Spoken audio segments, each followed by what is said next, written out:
False flag operation के खिलाफ भारत के अंदर से आवाजें उठने लगी।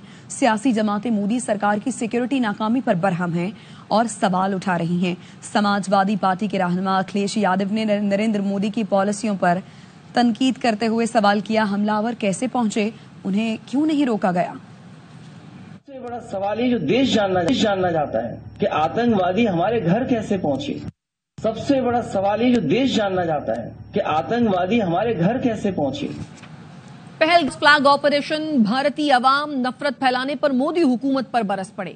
भारतीय अवाम सरेआम कह रहे हैं कि मोदी सिर्फ नफरत फैलाता है, इस पर एतबार नहीं रहा। मोदी ने नफरत फैलाकर भारत को तबाह कर दिया है। पहलगाम फॉल्स फ्लैग ऑपरेशन, एक और भारतीय एमएलए ने बीजेपी के अजाइम बेनकाब कर दिए। बिहार के एमएलए चंद्रशेखर यादव ने पहलगाम हमले पर सवाल उठा दिए। बोले, धर्म पूछकर मारने की हिम्मत इस देश में किसी को नहीं। पहलगाम वाकई में एक मुसलमान भी मारा गया, अगर ऐसा था तो मुसलमान कैसे मरा। बिहार में इलेक्शन है, इसलिए बीजेपी बिहार में नफरत अंगेज माहौल बना रही है। मारने की हिम्मत इस देश में किसी को नहीं है। ये नफरती शगुफा है पक्की जानिए। अगर ऐसा नहीं होता तो पहलगाम में मुसलमान उस गोली के शिकार नहीं बनते और पहलगाम के एक मुसलमान हमारे एक भाई को कंधे पर लाद करके 20 किलोमीटर तक नहीं लेकर के जान बचा। 26 में मुसलमान मारा गया कि नहीं, ये पाखंडियों का शगुफा है।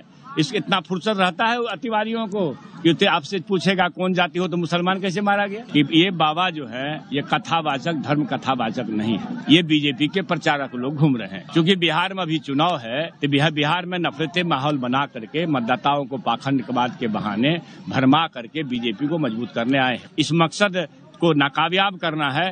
भरोसा नहीं है मोदी जी पे, बिल्कुल नहीं। देश की क्या हालत कर दी है, नफरत फैला के। 18 दिन बीजेपी केवल सत्ता का भूखा है। चाहे उसकी माँ से आदमी सब मर जाए, उसका देश का चिंता नहीं है बिल्कुल भी किसी कीमत में। कहाँ करी उसने रक्षा, जाने वाले तो चले गए, रो रहा उनका परिवार रो रहा है उनका। वो क्या रोएगा, वो एक आंसू नहीं बहेगा। क्या चाहती है? हम चाहते हैं कि ये नफरत की हवा बंद करे, नफरत मत फैलाए, जीने दे।